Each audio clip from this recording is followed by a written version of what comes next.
Welcome to the Speaking of Women's Health podcast.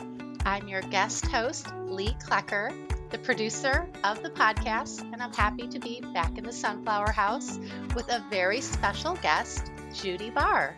And on today's new episode, we are going to be talking about the benefits of yoga and how it can help with chronic pain. But first, let me tell you a little bit about Judi and her professional background. She is recently retired from Cleveland Clinic as lead yoga therapist and yoga program manager, and she helped to get their yoga program started and growing.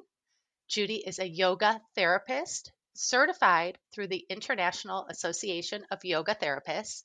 She has over 40 years of yoga practice, including 10 years of practicing in her own studio before joining Cleveland Clinic. She came to yoga after her own chronic back pain led her to adapt yoga for her self-recovery and care. And we'll talk a little bit more about that throughout the interview. And she brought her approach to Cleveland Clinic and co-wrote a curriculum for a chronic disease reversal program called Lifestyle 180. Judi calls her approach heart-centered yoga, an inclusive practice that is accessible to everyone, including those who are not comfortable or capable of a traditional yoga class.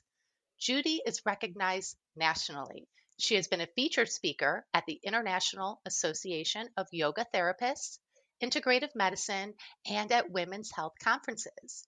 And she has shared on Speaking of Women's Health on our website many videos and articles that you can find. And Judi has been featured in Yoga Journal, the International Journal of Yoga Therapy, and Yoga Therapy Today. And I'm not done yet. She's on the advisory board for Yoga Therapy Today and yogatherapy.health. And she has released 2 yoga DVDs, one called Come As You Are Yoga, and the second one called Come As You Are Yoga in Nature. Welcome, Judi. Hi, it's so exciting to be here. Thank you. Thank you. So I thought it'd be nice to start the interview with you telling us a little bit about how you got into yoga and your story of spinal stenosis diagnosis. Yes. Well, I was in my mid 40s at the time. Gee, I think that was only a couple years ago. Yeah, definitely. Wink, wink, wink, right? I was in my 40s and really active. I full-time career. I was also partly of what I was doing also is I've been a dancer, ballet dancer, and a performer and a choreographer. So I was really, really active. And I went to bed one night. I was fine. The next morning I woke up and I could barely walk. And it began an over a 5-year process of chronic pain. And so Mm, the idea of what I went through and being able to relate to what happens when we have chronic pain. Now, chronic pain is something that lasts at least it's longer than 3 months. It's not acute where you sprain an ankle. Acute can lead to chronic pain, but mhm. mine turned out at first we thought it was acute, but then it, Okay. it lasted. So that started the process, the deteriorating process of, geez, I can't move very well. Mm, And it was really hard to believe because there I was active. I was, I was teaching dance. I was choreographing. I was right. really active. And just to be felled like that. And Hmm. the, the, um, the stenosis ended up uh, as it was progressing, it would squeeze some of the nerves, and what would happen is I would be walking, and all of a sudden I'd fall. Wow. Here I'm walking and try to be, I'm being graceful, right? And Right. kaplunk, there I go. So I was walking with a cane, and it was just such a dichotomy of what it was like, and Right. it the getting diagnosed and the depression and the changing our lifestyle Mhm. and in order, geez, can I go grocery shopping? Does my back hurt so bad today that I can't go out? And so I really lived it. And I kept thinking, what is, this just can't be real. Right. And so I went the 3, 4, 5 years trying to find ways to help. And the last straw, or what I say the last straw, or the turning point for me was when the neurosurgeon and the radiologist were basically standing over the the gurney as Mm-hmm. I was being examined, and they said she has to have surgery. We have to do, we have to do the fusion. We have to do this, and then the radiologist was, no, but if you do that, and it's right, I can hear you. Right. The patient's right here. They're going back and forth and back and forth, and I appreciated what the radiologist was saying because of course, with the history, and with all the experience the physicians have and all the data, this is what we see. But and certainly the side effects or the disadvantages of doing a particular surgery. But the radiologist said the rest of her back is going to go. You fuse, you see up and down. She's gonna have problems, and then there'll be more and more and more, and it'll just continue to get worse. And I'm listening to this, and then I finally said, all right, stop. Yeah. Stop. I said, you know what? Give me a year and I'm going to see what I can do to help myself. So in those 5 years, um, I, I, you know, I think sometimes as patients, we don't realize how much we can take into our own hands. And so Mm-hmm. the experience for me was just, it was so valuable because it really helped to color how I worked and what I ended up wanting to do Right. and literally change my careers for it. And so I said, give me a year. I'm going to work on this and see if I can make any changes. And the neurosurgeon was not happy with me. He said, he was almost sneering. He said, oh, you're going to be begging me to come back for surgery. And I'm thinking, well, if I am, I'm not so sure I'm going here. Right. And I'm sure it was a bad day. I mean, I'm not, trying not to take it out of context, but Right. it was, that was also quite a few years ago where there wasn't as much known about the whole body and what you can do and how much we can help ourselves with integrative Yes. and complementary type, practices. Right. So not long after that, my mom, and she was so cute because she would say, I'm the one that told you. She said, Judy, why don't you try yoga? Mm. And I had I had the idea that everybody thinks yoga has to be, you Right. know, a pretzel. Right. Super And flexible actually, people. Right. Can only do yes, it for or yeah. young people that could, Yeah. wear, and at that point I was still, I still feel young and young in Yes. heart, but at that point, being in my 40s, you know, Are young. 2 weeks before 2 weeks before my Hmm. back went out, I was performing, dancing. Right. So, it was, I was still, quite vital. And she said, I think you should try yoga. And I said, okay, Hmm. I will. And, but I couldn't find any yoga that I could do. Uh, I tried one of the big guys that, hmm. um, here's yoga for back care. And it was a DVD at Yeah. the time, and I'm like, I can't do this, Yeah. because of what's going on with my back. Right. And I tried something else, and I tried something else, and I thought, no wonder people think yoga isn't accessible. And so I sat back, and there was something inside me, and this is what's important for our patients too, is it just didn't feel right that my path, they told me if I didn't get that surgery in a year, I'd be in a wheelchair, that my Mm. back was going to deteriorate that bad. I was already walking with a cane. And I said, this just doesn't seem like it's what's supposed to happen to me. Right. So I began the process of self teaching myself yoga, but making it very accessible and easy, Hmm. breaking it down therapeutically, working on this and that and this and that. And I didn't have anybody telling me, hey, this is going to really help. Yeah. You're going to get better. I just, in my heart of hearts, I just thought, there's got to be something more I can do. I've got to take myself off that gurney and empower myself and do everything I can that's not harmful and Right. not against what the doctor said. I didn't stop any of the medicines. I didn't do anything radical that way, but I took more of it into my own hands. And it took me a while. Hmm. It's probably well over a year, Mm. but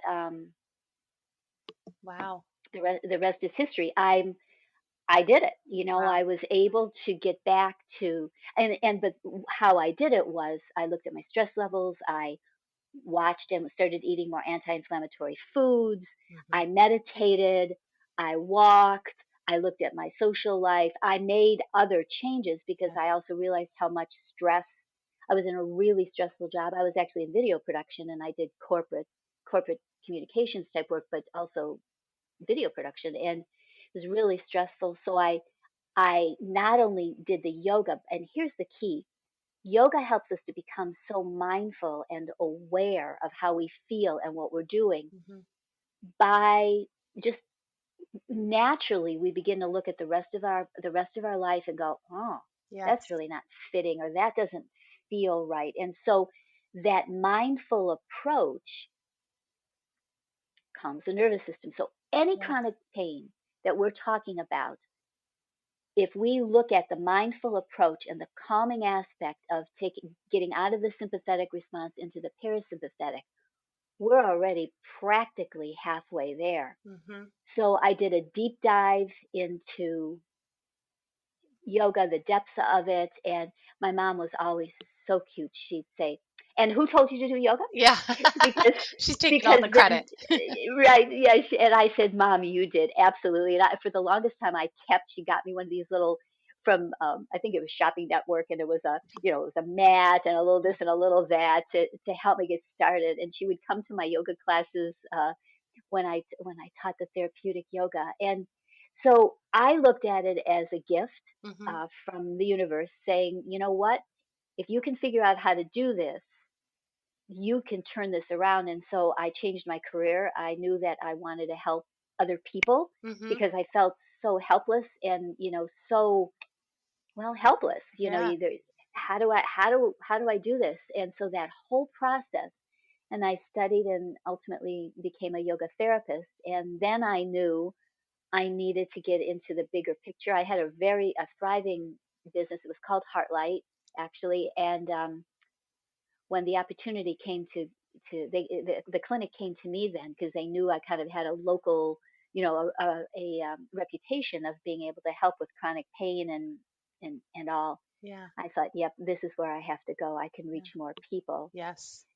So That's here I am, amazing. Yeah. and almost 25 years later, that Wow. I'm Wow. still good. Wow, All that's great. Yeah. That's amazing. What a story. I mean, and it just It's pretty tells. cool. It Yeah. is, yeah. I mean, because a lot of people, especially someone like you who was a dancer, so exercising and moving your body was your life. And then to one day wake up and then that all changes, Oh, and then you can't. it's like it took my legs away from me. Yeah, yeah. Wow. Well, Well, and and I've been teaching yoga and dance now too. So oh, yeah. just to say that Yeah. you just never know. Yeah, I was a dancer, not like you. I never a great choreographer, but I went on to college and did a minor in dance. So I understand the Oh, importance of, yes. And my friend owns a yoga studio, got me into it. I have scoliosis, and so I've got uneven hips and all. oh, yep, Yes. yep. And wow, when I don't do yoga for, sometimes it gets tricky. I can see in my body, I could feel that pain. You can just, it really is. You know what? And you're really smart to to to take to keep maintaining it, because what happens is, our body, whatever the twist is in your spine, Hmm. and our body wants to go back to homeostasis, so Hmm. it'll keep pulling. So you really, no matter what, have to, you just I keep know. it up, Yeah. and you see it. I mean, and Yes. that's the key about mindfulness too, is that you realize, oh boy, I haven't done this for a while, and you listen to your Yes. body Yes. and then respond, because our body, pain many times is just a message from our body to say, hey, pay attention to this. Right, right, absolutely. I mean, and you mentioned also just the benefits. Yes, of course, it helped obviously with your chronic pain and it can help others with pain, but it gives you a sense mentally, it makes you almost, at least me, I can't speak for everybody, but just a more positive person. I see things in a better light. I see people in a better light. I want to be better. I don't know what that is. I don't know if it's the breathing or the instructor, but it really does make a difference for me in the type of person I am and who I want to be. So, It can affect our well-being, and I think years ago, where yoga had gotten such a bad rap that it's culty and it's this and oh, that, yeah, yeah. it's really more about positive thinking and noticing how we feel, and that mindful approach of, first, I'm going to just be conscious of my breath. Hmm. And if we're conscious of our breath in yoga class, we begin to off the mat, realize, whoa, I'm holding my breath. I'm really upset here. I'm going to take another deep breath, and Yes. we're going to try to maintain, because the breath is everything. Mm-hmm. The physical aspect of it is certainly a byproduct, because, and I'll get into that a little bit more about this, the style that we teach and all. But you're absolutely right. I believe everything in my life, I think, changed and improved when I began this practice, because we talk about gratitude and patience and kindness and non-harm, being present, right? Mm-hmm. And Yes. those are wonderful things, because in Yes. essence, it helps our well-being. And to Yes. our mind, everything's real. And if we're ruminating about stuff, and we're talking about this, and we're mad about that, and we're going around like that, Mm-hmm. guess what it sends, what messages it sends to our body? Mm-hmm. Stress Right. hormones, and that the inflammatory rate starts, or I shouldn't say starts, but can get pushed up a little bit. So Right. you described that very well, and I'm very glad to hear that you're doing it. Thank you. Yes. So I want to talk about, since we've already touched on many of these, the benefits of yoga. If you wouldn't mind sharing that with our audience. We talked about pain, so maybe other types of pain in addition to just a general chronic pain. What other conditions can be improved by doing yoga? We'll be back after a quick break. Are you ready to unlock your full potential? I want to introduce you to the Fit, Healthy, and Happy podcast, a powerful resource to transform your life today. With expert interviews, practical tips, and inspiring stories, this podcast is your roadmap to lasting wellness. Here's what a listener has to say. I used to struggle with my health, but this podcast changed everything. It's like having a personal trainer, nutritionist, and life coach totally for free. With over 2,000 five-star reviews, we're a podcast you can trust. The Fit, Healthy, and Happy podcast, available now wherever you get your podcasts. Okay, so to start out, again, it's just, what is yoga? Yeah. And it's the combination of the mind, the body, and the breath, right? So many times people don't even realize that they just think of it as the physical posture.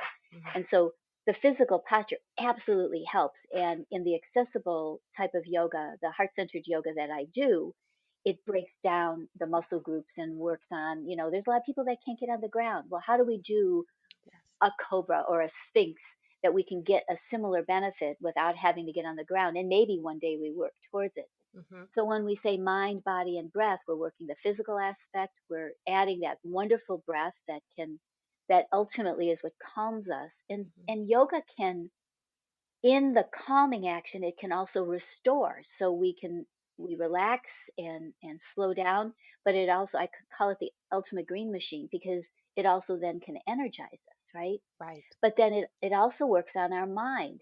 Simple things. I'm doing a balancing pose, right? And I'm starting to say, we can. Oh, geez, I used to be able to do this all the time. Now look at me, I can't do this. Yes. And we notice our thoughts and realize, I'm not supporting myself. I'm not.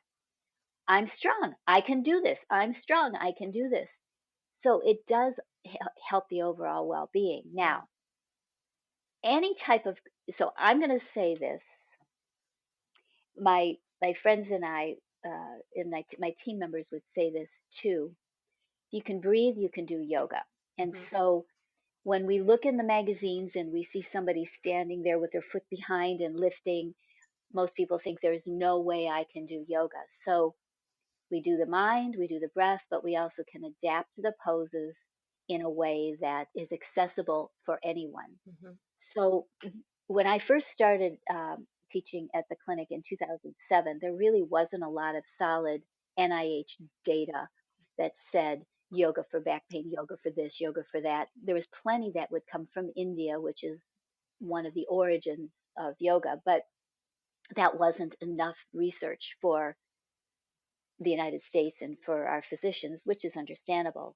In these 20 years or so that I've started, there's all kinds of wonderful data. So carpal tunnel, high blood pressure, obesity, fibromyalgia, lupus, breast cancer. I mean, there's time and time again. As a matter of fact, our department was involved in 4 different studies while I was there, and it's still going on with epilepsy and the mind study. Oh, We did wow. a virtual chronic pain, chronic lower back pain study, which we published, and we got very good results. So people with That's chronic great. pain that were employees of the clinic, it was that's how we said it was virtual. We got some really good results, and I can send a link That would to be that if great. anybody wants to read about that. Yes, we could put that in Um, our show notes for our listeners because I know chronic lower back pain is a topic that at least we get a lot of questions about at Speaking of Women's Health. Absolutely, I'll get Mhm. that, and I'll address some of that as we're talking. So honestly, there really isn't anything that, in one way or another, whether it's just the calming action or structurally we're able to balance the muscle groups, that yoga can't help. If we just overridingly look at yoga helps to lower our stress response Mm-hmm. as we practice it. And honestly, in 2007, when I was hired, there wasn't a lot of data yet. Right. And they said, and I worked with Dr. Michael Roizen, and Dr. Cosgrove was the Mm-hmm. CEO at the time, and not directly with Dr. Cosgrove, but he was also part and parcel to it. They said, you know what, there's enough data to show that yoga can help the stress response. We're bringing you on to help us. And so when we talk about chronic pain, whether it's headaches or fibromyalgia or side effects of cancer or whatever it is, the very first thing we're going to look at is we're able to calm that response. And when we're in that parasympathetic response, we're not secreting the hormones that will exacerbate inflammation. And so Mm-hmm. the inflammatory rate in our body, not only it's stress, it's what we eat, it's lack of motion, it's all.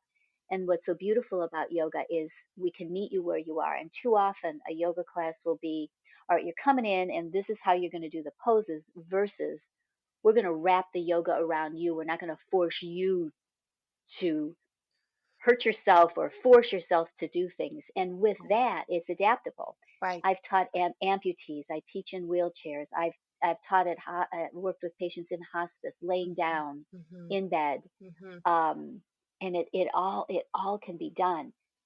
The key, and I know we'll get to this, and Yeah. I do want to talk about chronic back pain a little bit more too, specifically, um, is that you know as long as you find an instructor that knows how to do this. And so the difference between a yoga instructor and a yoga therapist is a lot more training and a lot more experience. So a yoga instructor has a basis of 200 hours, which is the minimum. A yoga alliance sets the certification for that. A yoga therapist needs easily 2 to 3 thousand hours of training, Okay. and a lot of that is around not only training but experience within different disease processes. Mm-hmm. How can yoga help? How can yoga hurt? Right? Because Mm-hmm. no matter what, if you're trying to do something that's not good for you, whether it's with holding your breath, which is not good for most people, Right. or an average person, to doing things that could force and hurt a joint.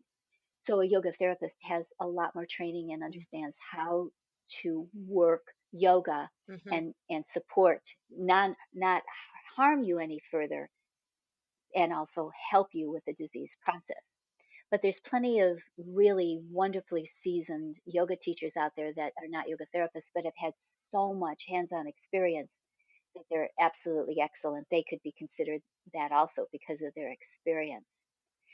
So, of all the disease processes you've talked about, really almost really anybody can benefit, no matter what your challenge is. The key is going to be to find the right instructor Mm-hmm. to mold it around you. You Right. know, I know I hear a lot of people say, friends, family, it's not for me. I just don't have the patience to start that breathing.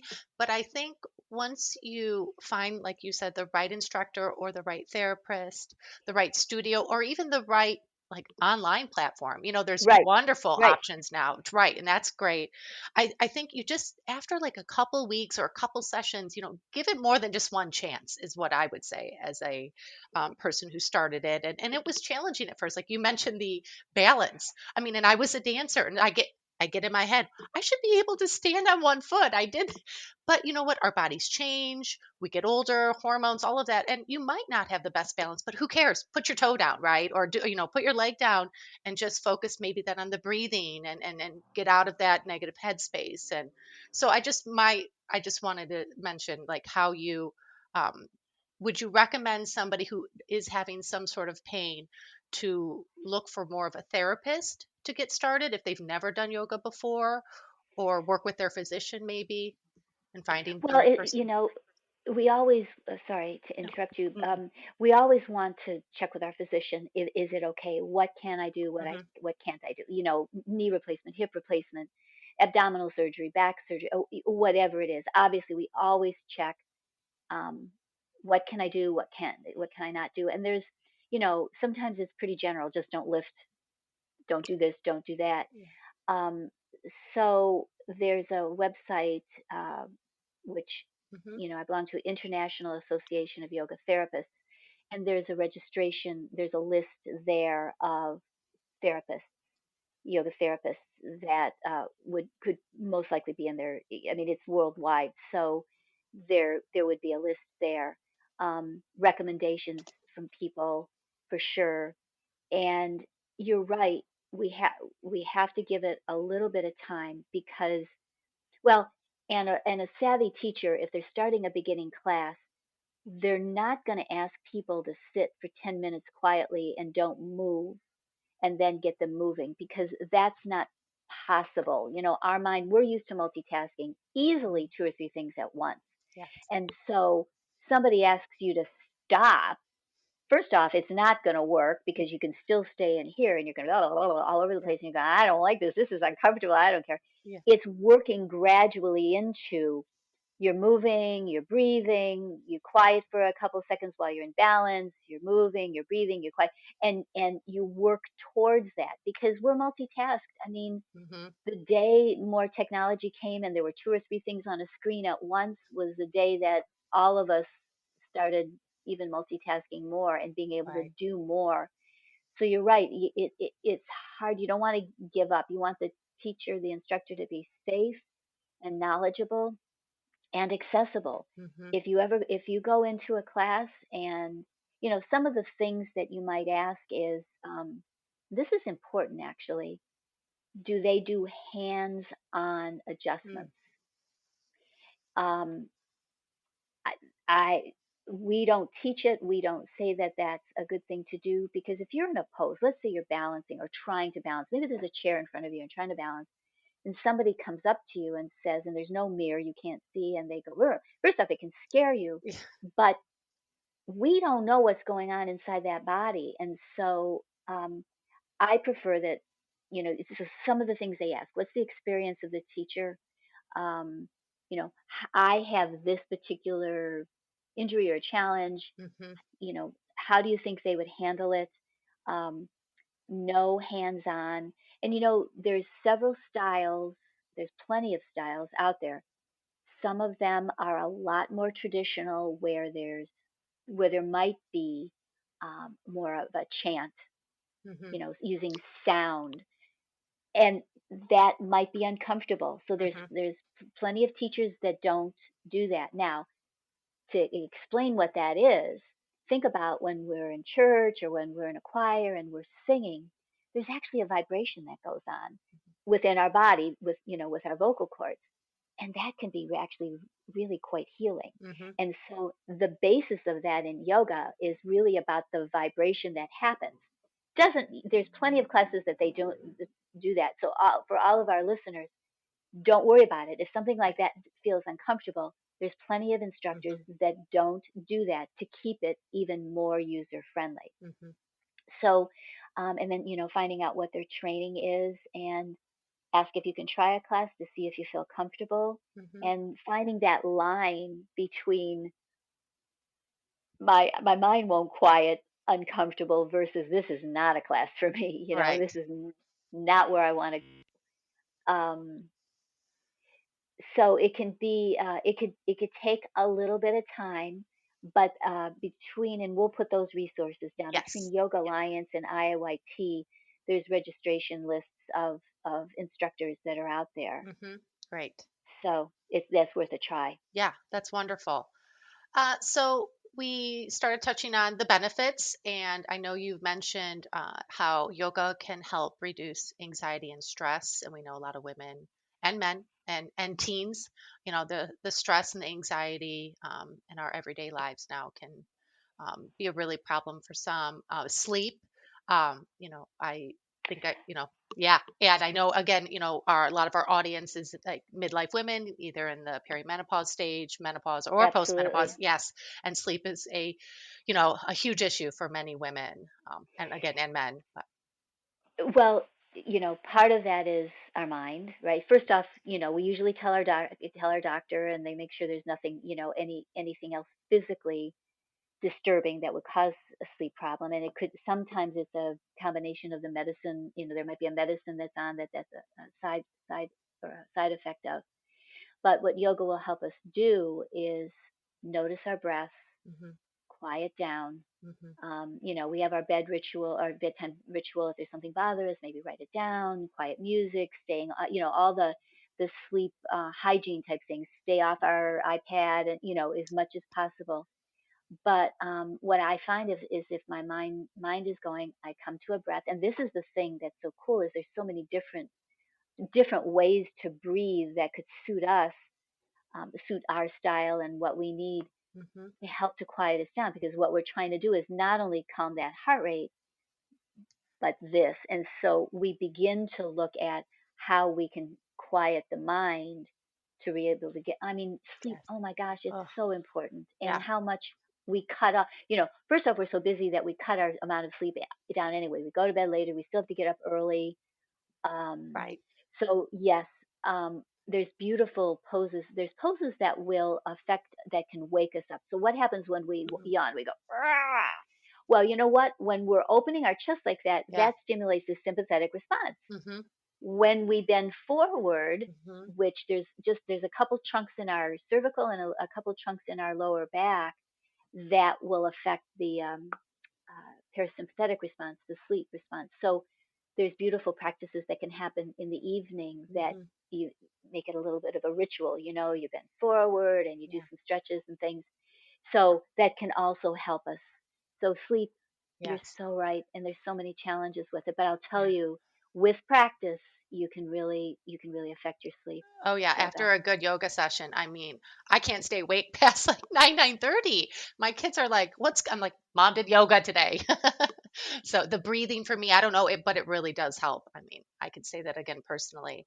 And what about weight loss? And just Oh, the that's physical part, good. right?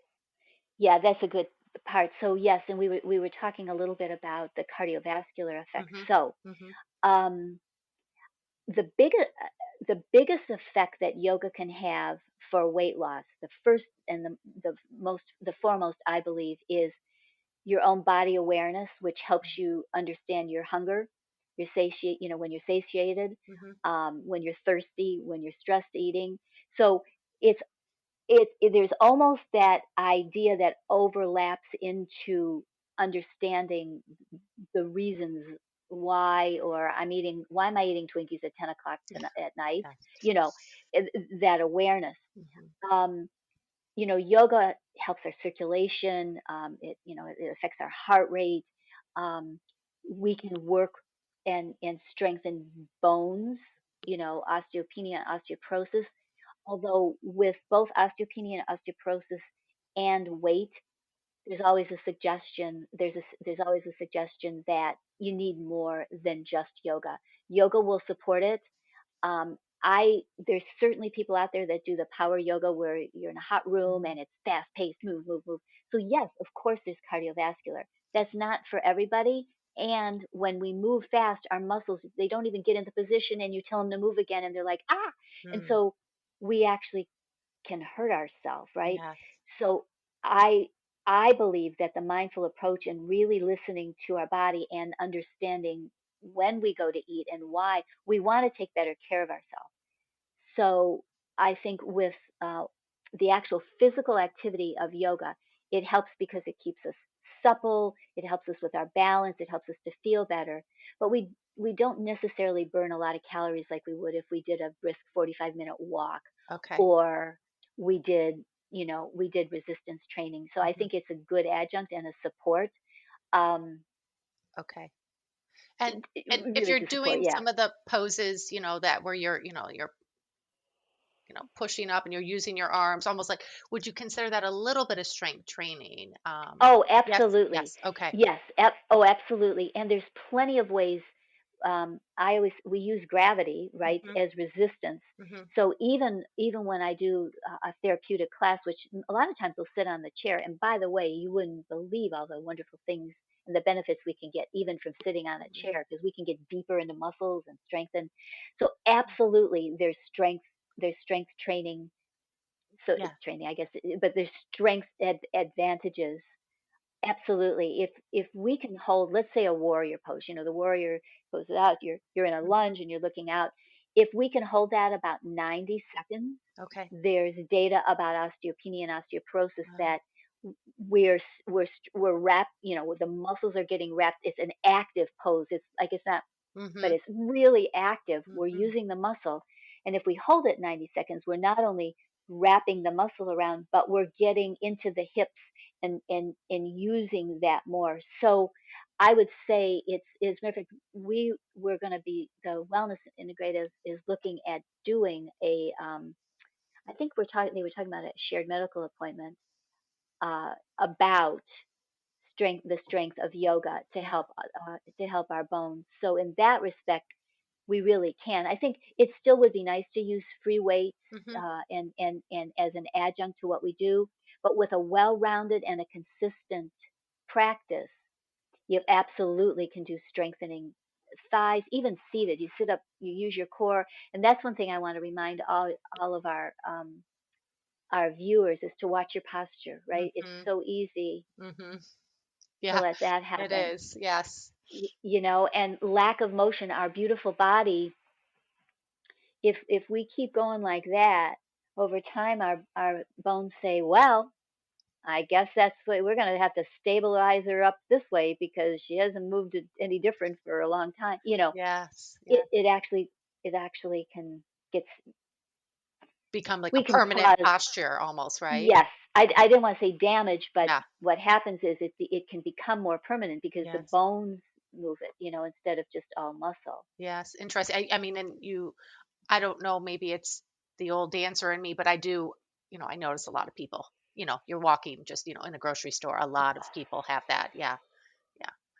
So, well, yeah. And Well, that's, it's like depression, and it's yeah. gravity, and it's this, Yeah. and it's this, Yes. and watch this. Yes. Look at how much, and look what the rotator cuff. Right. I mean, look at how far Yeah. that had to Right. go. Right.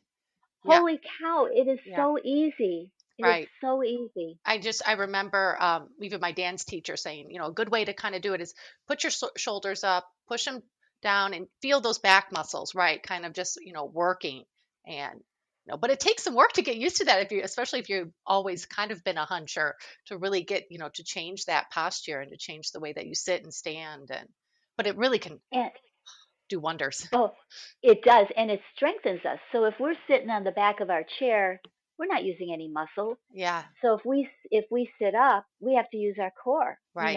I Right. mean, I have to use my whole back and my stomach to just sit up straight, Right. all the way up. So just everyday hits like that. Right.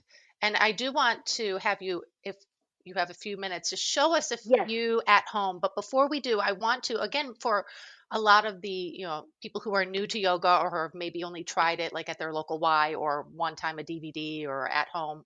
But what are a few of the different types and ones that maybe you would Oh. recommend for either beginners or those who've only done it, a few times here and there throughout their life?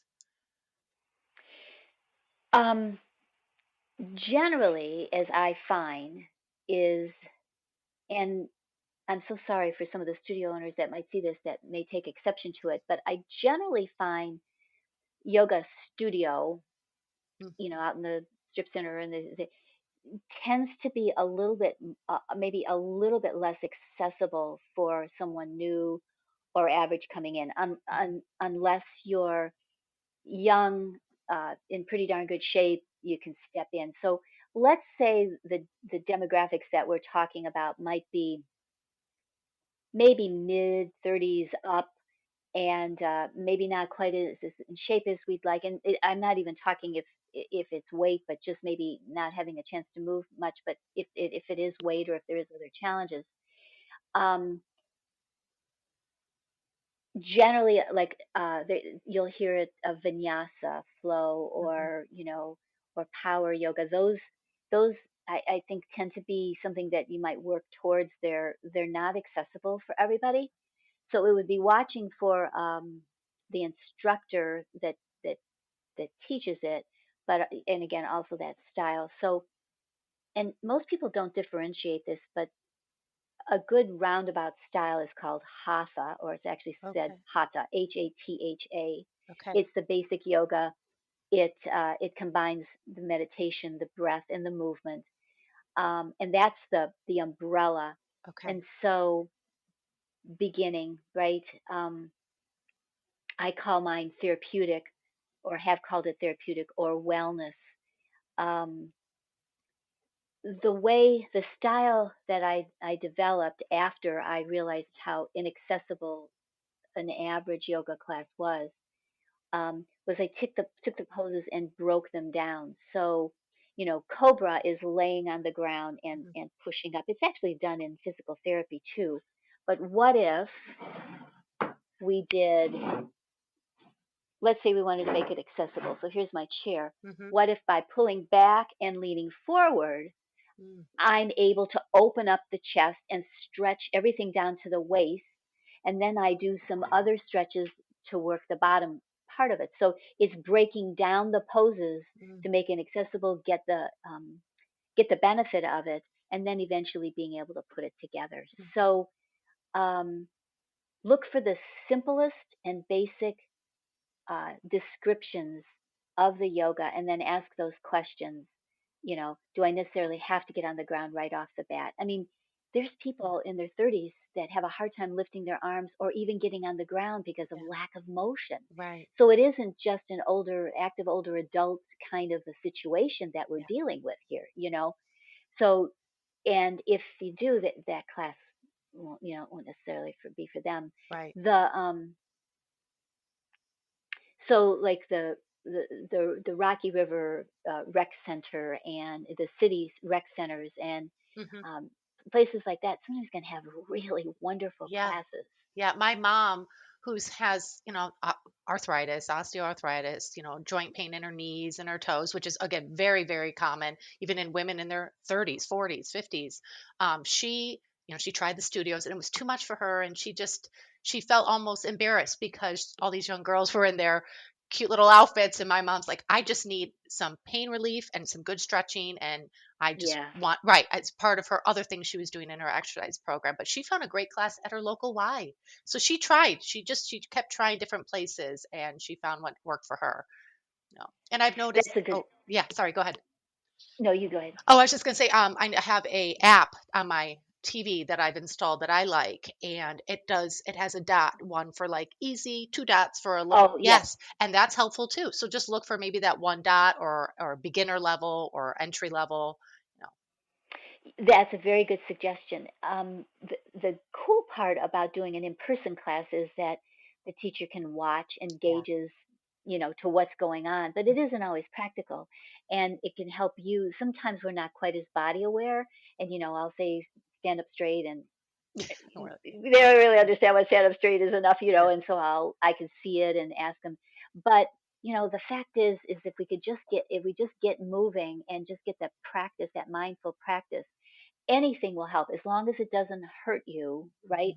Mhm. And people ask, well, how often do I do it, Mhm. and what's a good, what the best thing is what's convenient for you. Maybe you love to start the day in it, maybe you like to end the day, maybe breaking it up, having a little chunk that we have as our own, where it could be 15 minutes that we put on pretty music and nice, and we do a little bit on our own, then take a nice bath. Wouldn't that be a wonderful Oh, evening? that But sounds great.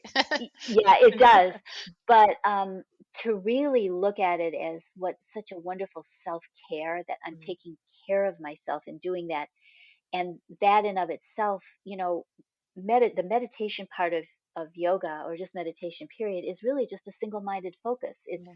being able to be aware that my mind's going, oop, okay, I'm going to bring it back here and focus on my breath, or listen to this music. Oop, my mind's going, okay, I'm bringing it back. And so yoga can be a mindful meditation. In other words, it's a moving meditation, which can also, which can really calm us. So for for our um, for our listeners, or our viewers, do what fits your lifestyle. Don't force. Um, Yoga should never hurt. It Yeah. should never hurt.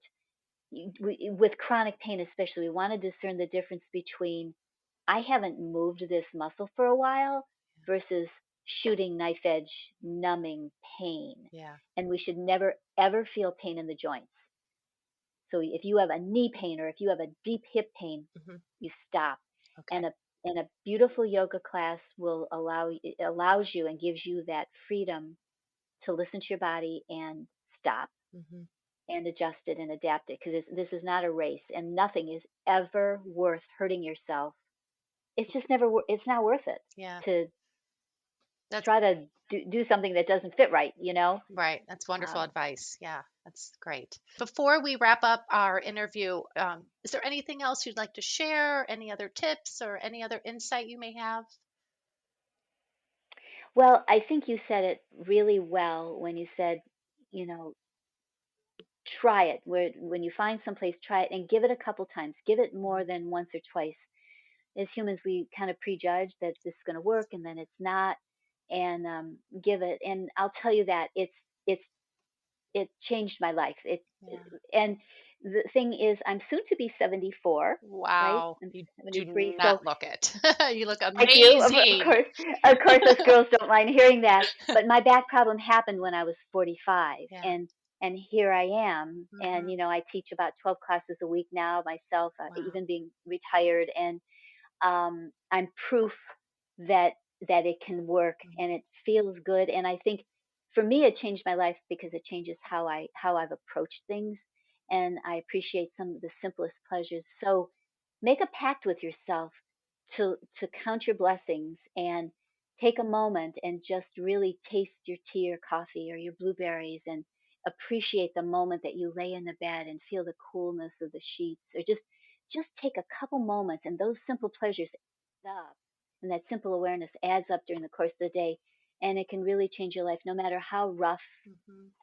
things can be. Mhm. That's Yeah. wonderful. Perfectly said. Thank you. Thank Well, you. thank you, Judy, for joining us on this new Thank you. Speaking of Women's Health podcast. You are welcome. And to our listeners, thanks for tuning in for another new episode. And we are grateful for your support as well, and hope you will continue to join us. And to catch all the latest from the Speaking of Women's Health podcast, subscribe for free wherever you listen to your podcasts. Thanks again for listening, and we'll see you all next time in the Sunflower House. Be strong, be healthy, and be in charge.